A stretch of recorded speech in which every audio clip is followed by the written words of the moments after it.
Hello everybody, I am Vin Lawrence, your resident poet from another world, and today, as promised, I will be doing a poetry reading, and we'll just analyze the poetry, just chill, just kind of talk about it, chill time.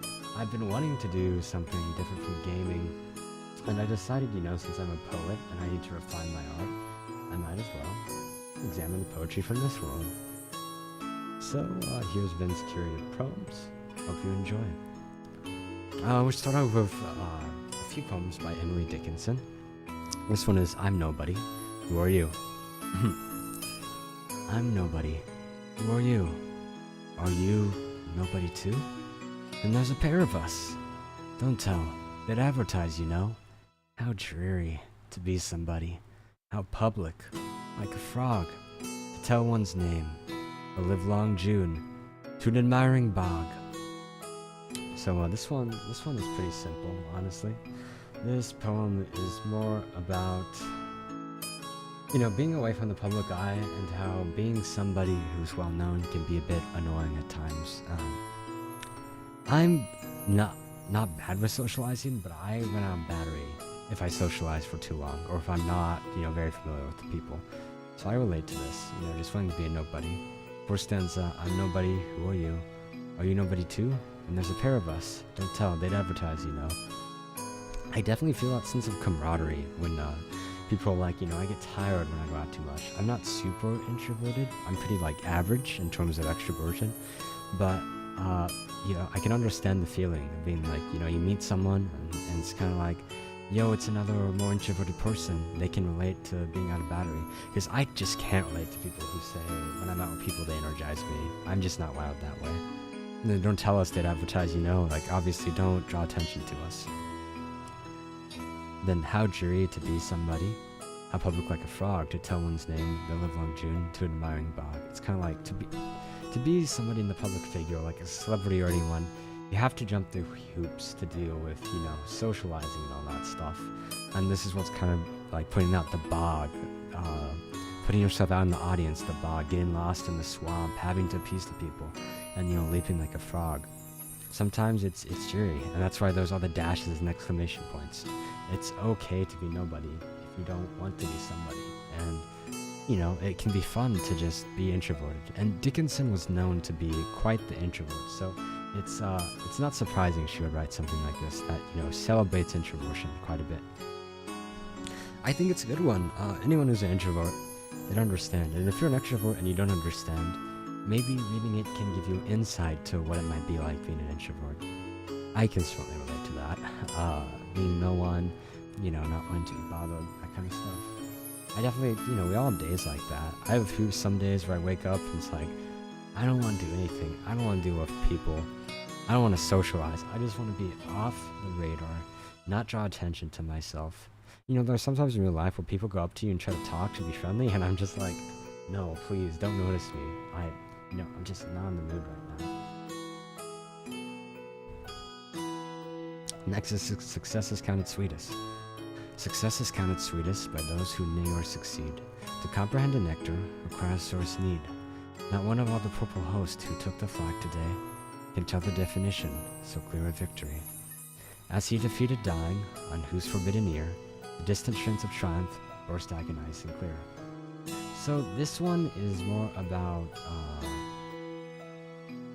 this one is clearly about, how even if you're successful, sometimes you don't think you're successful.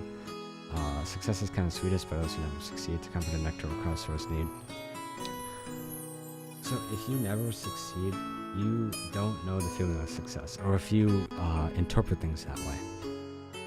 And it can be difficult because you might be succeeding in someone else's opinion and you don't see it yourself and you can't comprehend it, which is, whole line, to comfort a nectar requires source seed.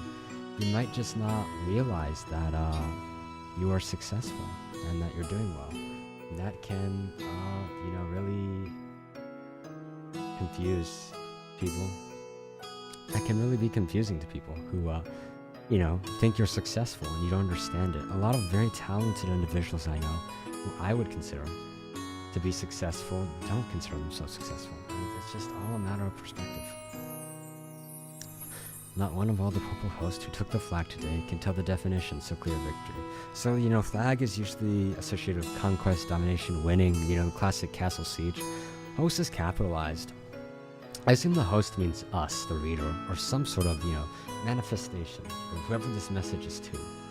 And it's kind of saying, not any of you are successful, realize you're successful. You can't tell the definition of victory. You cannot see that you are succeeding in some way. You can't see that you're progressing in some way. The foot line. As he defeated, dying, on whose forbidden ear, the distant shrines of triumph burst agonized and clear. So, as this person is metaphorically dying, the ear is forbidden. They still can't hear the strains of triumph and the agonized yelling. Agonized indicates pain. So maybe kind of pain that they don't realize they're successful. They can't understand that they may have succeeded. A lot of very ambitious people are very talented, very successful, and they can't see that. They can't see that they are doing very well relative because they have such big goals or such impossible goals that other people might not understand them. And that's totally a thing, I myself have done that. I have had people say I'm talented, say I'm doing a lot of things, and I don't consider it a success. I consider it something, up to my standards. I put my mind to it, and it's something I'm going to do, regardless of what others think. And I might not see it as a success, and others might see that as successful. It really all depends on your goals, and it's a matter of perspective, really. A lot of people don't understand that when you give advice to someone, this is a little aside, but relevant to this. When you give advice to someone, it has to be with the fact that in mind of what they want out of the advice, the conversation. Are they going to? Sorry, I'm trying to find the wording. Are they going to?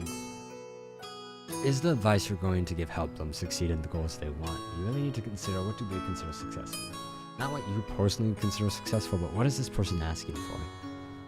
And when it comes to giving advice, you really need to think, what does this person want out of me? What do they consider to be successful? You need to be able to take on the mindset of the person who's asking for advice. And this poem is beautiful for describing that. Describing the fact that what you may consider great is not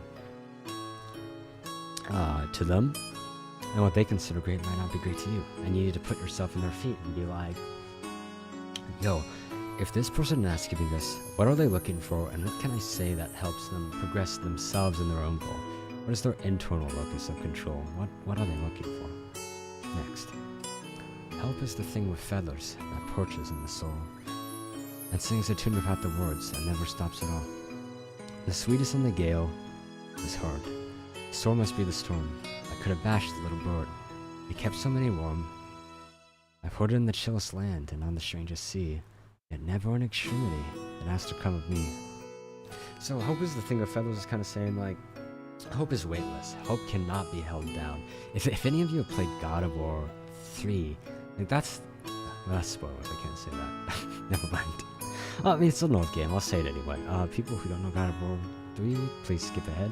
But in God of War 3, at the end, when Kratos releases all three evils and he's dying, the one thing that comes out is hope. Hope cannot be stopped. Out of Pandora's box, the legend goes, all these terrible things come out. But what matters is that there's hope. Hope cannot be held down. Hope gives us the ability to go through anything, even if the odds are stacked against us. And that's what, Dickinson means by perches in the soul. It's part of your character, your very belief. It sings a tune without words. It's trying even through the toughest of times. It sings a song, a strong melody that sweeps you away. It doesn't need words to do so. It doesn't stop. I think it's very beautiful and fitting imagery, and that's why I love Dickinson's style. She wrote very short things, but they're powerful. They get the point across. The sweetest in the gale is heard, and so must be the storm. It could have bashed the little bird that kept so many warm. So the gale, back to the imagery of the storm, kind of the eye of the storm, and birds flying, birds being weightless, you know, back to the feather imagery, and the perches. There's obviously bird imagery going around. The bird is like the hope that perches in the soul, so to speak. And so it's going through the storm. And throughout the storm it's heard, it's shouting loud. Like I said about Pandora's box, even though the three great evils released, hope is what screams loudest. It's what's most prominent.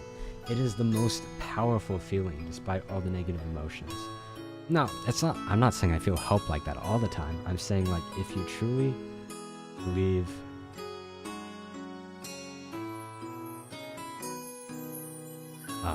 in hope, because it's something that's just like incredibly powerful and just incredibly good to have in terms of, you know, getting through hardships and getting through tough times.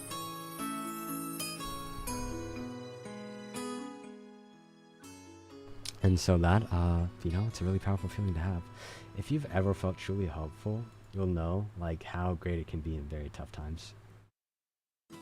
Sorry about that, the music was a bit loud. I turned it down. I've heard in the chillest land and on the strangest sea, yet never in extremity it has to come with me. So, like, what it means by the chillest land and strangest sea is, like, no matter the situation, if you have hope, it will get you through very tough times. And that's, you know, that's what I've been saying. And never in extremity it has to come at me. So, like, hope should not be something that takes away from you. Hope is something that should add to you, fortify you, build your character, that sort of thing. So, you know, what it's really saying is being hopeful should get you through hard times. And, you know, it's the image of, like, a migrating bird, really. Because in life, you know, we're all kind of, like, gliding through. I certainly, you know, like, compared to when I was young, I didn't think I'd be in this situation that I am now. I certainly didn't think I'd encounter all the challenges and that my perspective would change so much. And, you know, you never know where you're going in life. I mean, even if you think you know where you're going, something's going to go wrong, right? So we're a lot like migratory birds. You can't predict who we are as humans and what we're going to go through. You can only really, you know, try to take what you have. Choose your challenges. I was talking with a friend the other day, actually, on Discord. And they told me essentially that every place has problems, and this goes in line with this line of thinking, really, this philosophy. Every place you go in the world has problems. Everyone complains about where they live, I feel like, and no place is perfect. It's just when you move to a different geographical location, you are choosing the problems you want to deal with, because no place is perfect. And this kind of embodies that. We're migrating, we're traveling. We choose our fights, we choose what we invest our energy in. And it's up to us to find what best suits our needs. And yeah, that's my interpretation. That's just my little aside, my personal anecdote. Okay, now we're going on to Cummings. I know, Dickinson, Cummings. But it's not my fault. All these poets have sus last names. I mean, honestly, I feel like most people just not most people. When I hear sus names, it's always sus last names. At least that's my experience. I don't know about you all, but every time it's a sus like thing, it's a last name. Unless your name is like Richard or Dick, but you know that name kind of died. Cambridge ladies who live in furnished souls are unbeautiful and have uncomfortable minds. Also, with the church's Protestant blessings, darters unscented, shapeless, spirited. They believe in Christ and young Longfellow, both dead, are invariably interested in so many things. At the present writing one still finds delighted fingers knitting for the, is it poles? Perhaps. While permanent faces coyly bandy, scandal of Mrs. N and Professor D, the Cambridge ladies do not care. Above Cambridge, if sometimes in its box of skyline grown corneless, the moon rattles like a fragment of angry candy. So, this seems to be talking about, people who, you know, just aren't really distinct, aren't really stand out. They just kind of go with the flow. And it seems to be like a roasting poem. I assume like this has to do with the fact that in Cambridge, when I think Cambridge University, it's quite prestigious. So maybe, you know, rich people who don't really have many existential concerns in their life. Furnished souls, unbeautiful, comfortable minds. So he's saying they don't have that polish like I was speaking of. They don't have that character, that individuality. They're kind of going with the flow. You know, furnished souls. The living room is already packed. It's not empty. It's not open to new things. They already have set ideals. And if you've ever met anyone who's stubborn about their ideals and, you know, doesn't want to change or deal with the complexity of life or situations of others in general, you'll know what they mean when, like, their mind is packed. It's packed and they don't want to change. It's rigid. It's unchanging. They don't embrace change. And then the little parentheses, it seems to be like a side note. I kind of mentioned like whispering, like, psst, psst, hey. They also have the church's Protestant blessings, and they're unscented, shapeless, and spirited. Which is like kind of going like they're just bowing to authority, the Protestant church's authority. And they're unscented, shapeless, spirited. So, you know, shapeless, unscented, they don't have anything distinct about them. He's saying, Cumming is saying they're full of furniture, they're full of, you know, just these like certain standards and generic stereotypes that they feel they need to fit in, but it's empty, it's soulless. They don't have the heart that's needed to, you know, be an interesting individual who has your own thoughts and opinions.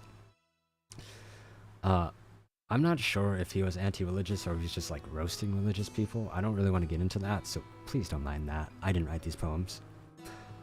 They believe in Christ and Longfellow, both dead, are invariably interested in so many things.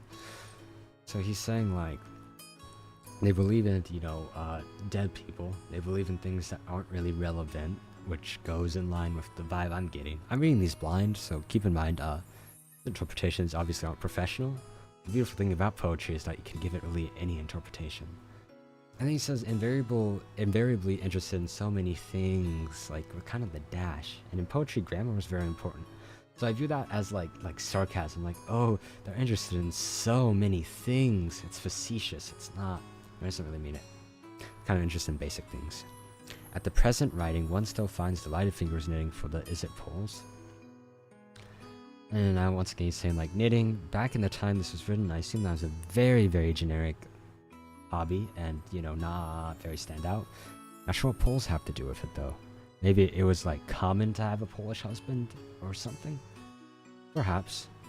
A prominent faces, coyly bandy, scandal Mrs. N and Professor D. You know, gossip. The saying is, what is it? Talking about people is boring, talking about events is like better, and talking about concepts is like the peak level of conversation. I forgot who made that quote, but somebody did. You can probably look it up and find something similar. The idea being they're just idly gossiping about people and stuff that is not relevant to their personal life. They're just gossiping to gossip. And that's why it's Mrs. N and Professor D, right? They're not specific names. It's just kind of like they don't... Their name is irrelevant. They're just a topic of conversation and used for, you know, socialite gatherings.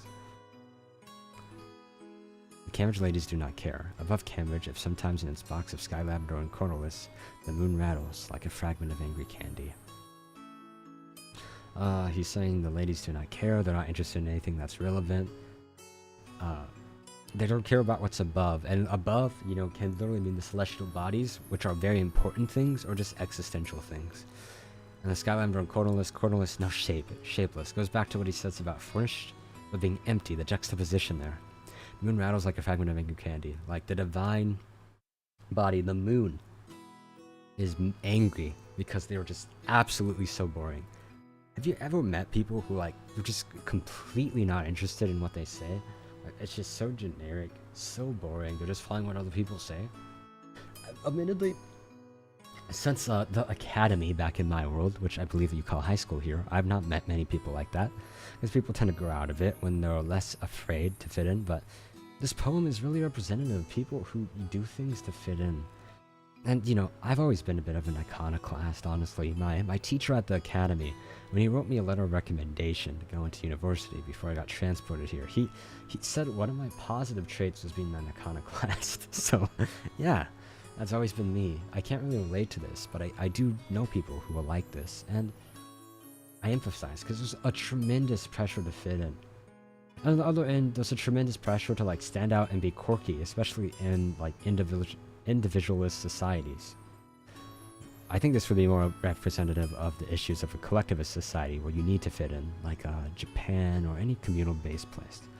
But the point being, you know, it's a balance of both. You don't want to be too far on either end, because that just creates problems, right? You're trying to be too quirky, too different means you can't relate to people, and you accidentally make people enemies. But doing too much to fit in Can you be happy? Can you be happy just fulfilling the status quo and not doing something that's truly satisfying? Well, I guess it depends. Some people are fine doing the status quo. I'm projecting here. What I mean to say is, like, it's a question you need to ask yourself. Is it worth, doing all that to fit in, or not? I carry your heart with me. I carry it in my heart. I am never without it, anywhere I go. You go, my dear, and whatever is done, it only means you're doing, my darling. In case you're wondering about the scuffed format, I literally looked it up, and this is just how it is, like spaces included. I'll talk about that later. I fear no fate, for you are my fate, my sweet. I want the world, for beautiful you are my world, my true. And it's you are whatever a moon has always meant, and whatever a sun will always sing is you. Here's the deepest secret nobody knows. Here's the root of the root and the bud of the bud, and the sky of the tree called life, which grows higher than the soul can hope or mind can hide. And this is the wonder that's keeping the stars apart. I carry your heart, I carry it in my heart. So obviously it's saying, like, this dude really likes this person they're talking about, and they carry their partner's heart in their heart. They are one. Whatever they're thinking about, it's them. I'm never without it. Wherever I go, you go, my dear, whatever's done, but only me as you're doing, my darling. So the spaces in the parentheses kind of represent, like when you think of parentheses, it's enclosing something, right? So it goes with the, I carry your heart, and then enclosed within the parentheses is, I carry it in my heart. And then the spaces implies, bonded together closely. So pretty much saying, like, whatever I do, we do together. I think of you. Maybe they're doing it for both of them. And the I fear, the pause, the long pause, the emptiness before saying I fear. It's like it kind of builds up tension, and then says, no fate. Oh, you are my fate, my sweet. I want the world, for beautiful you are, world, my true. And it's you are whatever a moon has always meant, and whatever a sun will always sing is you. It's kind of saying, I have the mention of fate and celestial bodies. We typically associate like astrology, right, and astronomy with predicting fates, especially back in ancient times. So this kind of means you are the center of my universe, quite literally. You are my fate. I have full trust in you, and wherever you are, I am, and nothing else matters. Here's the deepest secret nobody knows. Here's the root of the root and the bud of the bud, and the sky of the tree called life, which grows higher than the soul can hope or mind can hide. And this is the wonder that's keeping the stars apart. And the root of the root, the bud of the bud, like this, you are my reason for existence. You are the reason for existing. You're the existence of existence, so to speak, if I were to use Cummings terminology. And so, the tree of life, you are the meaning of my life. You are more than like what my soul or mind can put into words. I'm trying, but it's kind of jumbling me. I'm writing this poem in a weird way because I can't express my feelings just through sheerly writing. And the wonder that's keeping the stars apart, it's kind of like you are the sky. You are above what is in the atmosphere. And the end is like, I carry your heart, I carry it in my heart. Repeating once again the start. I personally have never felt this way about someone, but I've been at points where I do think of people. I think of their priorities and what they want and what they'd want me to do, and how to make the most people happy. And when you're in a situation where you care about somebody that much to think about how to make everyone happy, you've definitely like been hit with that feeling. Especially for me, family. I really want. I don't always get along with my parents, but I really want them to be happy. And they've been through some tough things. I've done some bad things. I have some other people in the family who have done bad things, and we all just try our hardest to watch out for each other. And you can't make everyone happy. So we're not at this level. This is obviously a lover's relationship, but I feel that I trust my fate with fate. If you're good, I'm good. And I really care for you.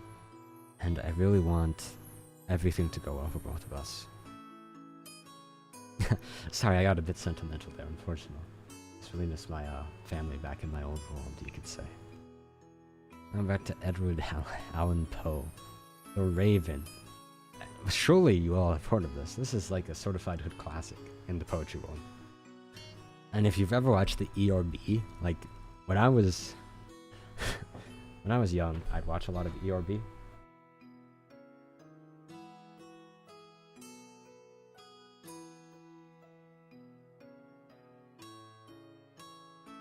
Sorry about that. Something happened. I got interrupted. Anyway. So Certified Hood Classic.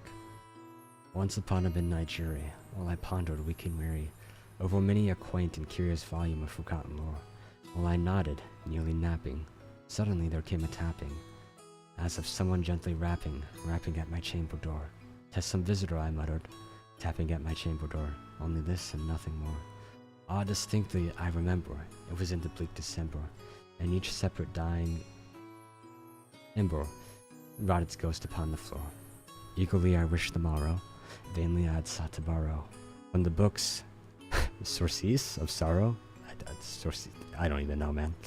Sorrow for the lost Lenore, for the rare and radiant maiden, whom the angels name Lenore, nameless here forevermore.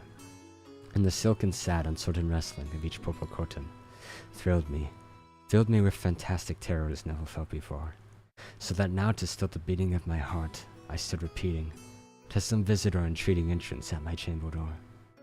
Some late visitor entreating entrance at my chamber door. This is it and nothing more." So this is a long one. I'll just go over these. So weak and weary. It's grief. They're obviously grieving. The forgotten lore, like just it's a sad vibe in general. These first three stanzas. The uncertain wrestling filled me. Bleak in December. You know, kind of like the months passing. The ember dying on its ghost. The enthusiasm is gone. There's clearly some sort of depression, and he's hearing a visitor, some sort of like tapping that, you know, might get him out of depression, might not. We don't really know yet. And we hear, you know, he's reading books, trying to cope with the loss of a loved one. Lenore, radiant maiden, one of the angels. So like he views her in a high regard. Nameless here, like she's dead forevermore. She's gone. And you know, the silken, sad, uncertain wrestling. So it's just kind of personifying. Like, if you've ever been in a deep depression and locked yourself into something or tried to keep yourself occupied, you might understand what Edgar Allan Poe is trying to say here. Locking yourself in the room, just being depressed. It doesn't have to be for the loss of, you know, a loved one. It could just be straight depression. If you've ever felt that, which I have, I've like slept, you know, 14 hours and not wanted to get up before. It's normal. Depression is a normal feeling to feel. Definitely, you know, a case of that. Presently my soul grew stronger, hesitating then no longer. "Sir," said I, "or madam, truly your forgiveness I implore. But the fact is I was napping, and so gently you came rapping, and so faintly you came tapping at my chamber door, that I scarce was sure I heard you. Here I opened the door. Darkness there, and nothing more. Deep into that darkness peering, long I stood there wondering, fearing, doubting, dreaming dreams no mortal ever dared to dream before. But the silence was unbroken, and the stillness gave no token, and the only word there spoken was the whispered word Lenore. This I whispered, and an echo murmured back the word Lenore, merely this and nothing more. Back into the chamber turning, all my soul within me burning, soon again I heard a tapping somewhat louder than before. "Surely," said I, "surely that is something at my window lattice. Let me see then, what thereat, and this mystery explore. Let my heart be still a moment, and this mystery explore. 'Tis the wind and nothing more." So, you know, it's kind of driving the writer insane, or whatever the story is about. He thinks it might be Lenore, maybe. He's like kind of tempted by fate. He's saying maybe Lenore came back, and there's nothing there. Darkness. You know, metaphorically, she's gone. Have you ever had that? Maybe you had a dream. You recall a memory, and for a second you forget that that person is gone. And then you wake up and it's no more. I've had dreams about that, about, you know, people. I was once friends with people I dated, people, you know, I once had his family, and I wake up from the dream and they're gone. They're not there anymore. Maybe they're not dead, but they're not in my life. So, like, you know, sometimes you have those types of dreams, or you get into those types of thoughts and you get very sentimental. I'm a very sentimental person. That's why I'm a poet. Open here I flung the shutter, when with many a float and flutter, as there stepped a stately raven of the saintly days of yore. Not the least obeisance made he, not a minute stop or stayed he, but with mien of lord or lady, perched above my chamber door, perched upon a bust of Pallas just above my chamber door, perched and sat, and nothing more. Then the symphony bird beguiling my sad fancy into smiling, by the grave and stern decorum of the countenance it wore. "Though thy crest be short and shaven, thou," I said, "art sure no craven, Ghastly, grim, and ancient raven, wandering from the nightly shore, tell me what thy lordly name is on the night's Plutonian shore. Quoth the raven, nevermore. So he's asking questions. If the raven might represent death and emptiness and nothing left. He asks questions and he just gets nevermore. Lenore ceased to exist. The things you are grieving cease to exist, and you must accept that. The nightly shore, the Plutonian shore, kind of like just death. God, I believe Pluto. Was Pluto Hades? No. I'm not sure about that, so I won't say that, but I do know Pluto is very cold, so maybe that's referencing that.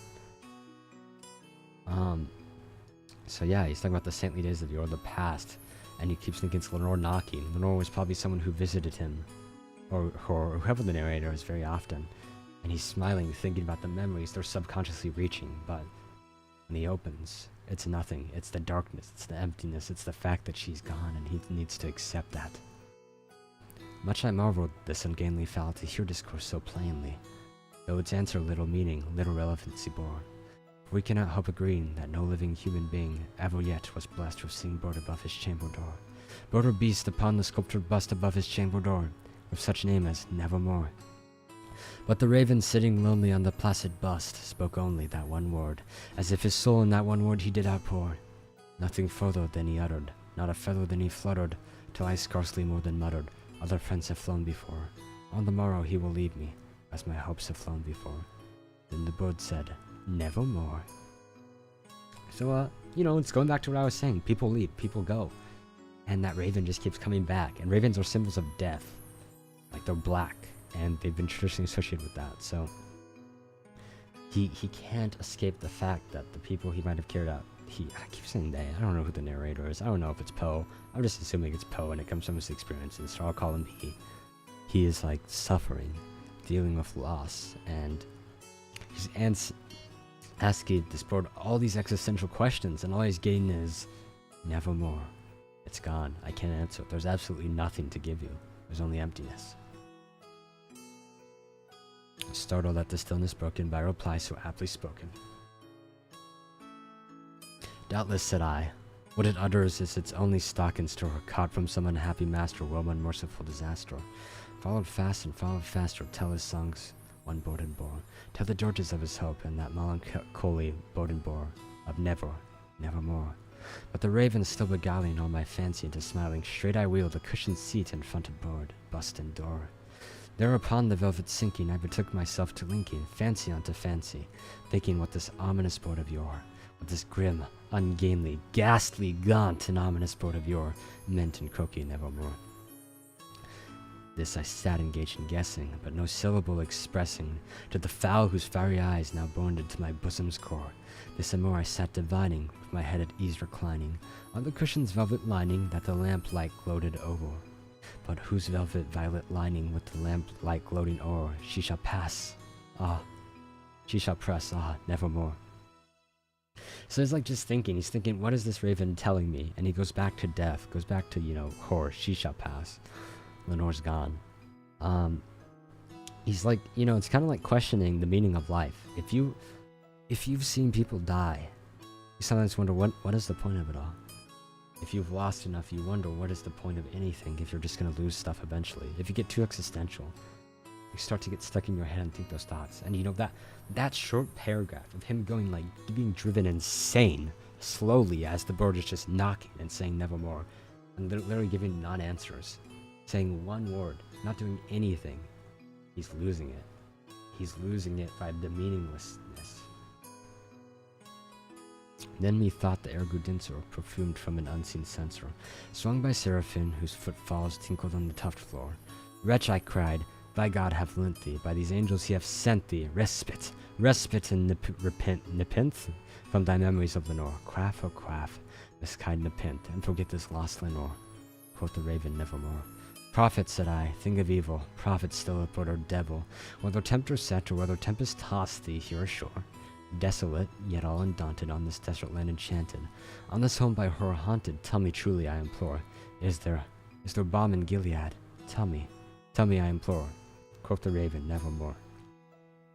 And now he's just losing it. He's he's projecting on the Raven, calling it evil, calling it all these terrible things, and he's just constantly being reminded of what he's lost. It's like, it's almost like watching a man's descent into madness and grief. Prophet, said I, thing of evil, photo devil, by the heaven that bends us above us, by the God that we both adore, tell this soul sorrow laden within the distant Aiden, shall clasp a sainted maiden from the angel's name Lenore, clasp a rare and radiant maiden from the angel's name Lenore, quoth the Raven, nevermore. Be that word or sign of parting, bird or fiend, I shrieked, upstarting. Get thee back into the tempest and the night's Plutonian shore. Leave no black plume as a token of that lie thy soul hath spoken. Leave my loneliness unbroken, quit the bust above my door. Take thy beak from out my heart and take thy form from off my door, quoth the Raven, nevermore. And the Raven, never flitting, still is sitting on the pallid bust of palace just above my chamber door. And his eyes have all the seeming of a demon's that is dreaming, and the lamplight o'er him streaming throws his shadow on the floor. And my soul from out the shadow that lies floating on the floor shall be lifted, nevermore. So yeah, he's just like taunted by the Raven, and he gets to cope. He's like, she's with the gods. The angels will take her away. But you know, like honestly, oh god, I remember this from English. Me too, buddy. Me too. Good times. So this is just kind of saying like, you know, the person is gone, and there might not be any afterlife. There's absolutely nothing. And this goes in line with like what Poe thought, because he was a drunkard. He was like kind of abandoned by his parents. He tried to go into college, couldn't really stay in. I think his first wife died. He had absolutely nothing, and this probably comes straight from the heart, where he believes there's no heaven, there's no redemption, there's just absolutely nothing. There's like just a certain nihilism and emptiness in this, like that there is no afterlife, there's no nothing. This bird repeating one word is given so many meaning, yet it has no meaning. And like, it's just utterly depressing. The dude is just destroyed, and the bird just doesn't move, it stays there. The fact that it's saying nothing and that there is nothing haunts this man. It bothers him in his like study, being reclusive as he's depressed, and consumes him. I don't really know what happens after that. Maybe he decided life wasn't worth living. I mean, I don't know, this dude seems pretty depressed. Take this kiss upon the brow, and in parting from you now, thus much let me avow, you are not wrong who deem that my days have been a dream. Yet if hope has flown away, in a night or in a day, in a vision or in none, is it therefore the less gone? All that we see or seem is but a dream within a dream. Yeah, okay, he's totally losing it. This is totally nihilism. Like solipsism, like nothing exists except that which is in my mind, or maybe there's nothing at all. I stand amid the roar of a surf-tormented shore, and I hold within my hand grains of the golden sand. How few, yet how they creep through my fingers to the deep. Will I weep? Will I weep? Oh God, can I not grasp them with a tighter clasp? Oh God, can I not save one from the pitiless wave? Is all that we see or seem but a dream within a dream? I mean, it's true, you can't really prove anything but what you're seeing. But like, can you even prove your perception isn't being deceived? The thing about solipsism is like, what if all your senses are pure deception? Like you're in the Matrix, right? And everything you detect is fake. So like, how can you even know you're real, or what you're seeing is real? How do you know your consciousness isn't like being influenced by something? There's just food for thought there, man. Anyway, back to what this was about. Like this, like the bird is just there, and he just like absolutely loses it. And he's like, at first he's like, is that you, Lenore? He's like, God will save Lenore. And now he's like, oh God, can I not save one from the pitiless wave? Is all that we see or seem but a dream within a dream? This is literally like, it hints at the ideas of Matrix before the Matrix was a thing. It's just like, is everything a dream? Is anything even real? Like, if things can disappear so quickly and there's no evidence of them existing, who's to say that like we even exist? Can we wake up? You know, there's a theory that like we're a dreamer in a dream, and you know, like once you wake up from dreaming, life is just over. I don't know what that's called, but that's a thing. It's like legitimately a thing where like everything is just a dream and nothing is real, and like once you wake up, it's over. And then yeah, the grains of the golden sand, he's kind of saying like time is passing, and you know, there's just absolutely nothing. I mean, if we're in a dream, like theoretically, like time wouldn't be relevant anyway. So maybe he's just questioning the whole concept of time. which is pretty common philosophical like query. Like, does time exist? Is time even real? Or is time, you know, if time is relative, like what's up with that? And this is one of my original works. I'm gonna be honest with you, like after reading all of that, my voice is a bit sore. And also the point of poetry is to give your interpretations. I was kind of reading these like, oh, semi-blind. Some I had seen, but not for a while. And I didn't have the maturity I have now to like understand them. So I'll just read this. And, you know, if you watch this, you're gonna have to figure out what I mean by this. Bittersweet farewell, say goodbye to the past. Like a rose that starts to wilt, it couldn't last. The water left the vase, the thorns begin to hurt. We've changed too much, it's time to let go. We were happy at the start, before the tears and pain. We were smiling and content in each other's lane. Now we're going different ways, and it's such a shame. Intersection on the road, now we're going our own way. Now it's your way or the highway, or my way or the highway. Ride together, die together, now we're not together. Round and round like a Mobius strip of sorrow, I'm not okay, there's no us in tomorrow. Every other day is another thing to be mad at. Now you're anxious, triggered, and neurotic. You and I used to care about each other's day, and that's always about you and what you want to say. When we first met, confidence drew me in. It was fun times, hypnotized by that smile. Now the spell is over, been tired for a while. Things are not the same, now we only bring pain. Now when we talk, it's a sea of misery. Fun times are over, and now it's killing me. I'm drowning, drowning, deep in your misery. You're frowning, frowning, your smile is history. What we had, it was beautiful, museum worthy art. Like paint slowly flaking, it's time to move on. Painting's finally finished, colors of joy drowned in blue. At the end of the day, this painting's only about you. Bittersweet farewell, say goodbye to the past. Like a rose that starts to wilt, it couldn't last. The water left the vase, the thorns begin to hurt. We've changed too much, it's time to let go. Obviously, it's about parting. I won't tell you exactly what is parting or what is being left, but I hope you enjoyed it, and I hope you could relate to that. Relate to, you know, maybe losing something, maybe someone changing over time, maybe going distant, maybe someone becomes sad. I hope you can give that many interpretations and find some sort of meaning in it, because that is the ultimate goal of poetry, is having like 20 different interpretations. I mean, just like what I read up here, I'm sure other people would tell you completely different things. And that is a fact. Well, thank you all so much for tuning in. It's been a fun stream. Thank you, who's up? Thank you, Ready Sent, for like contributing on yours to comments on solipsism and complaining about the poem. I relate to that. I mean, I enjoy it. I enjoy it if it's not academic.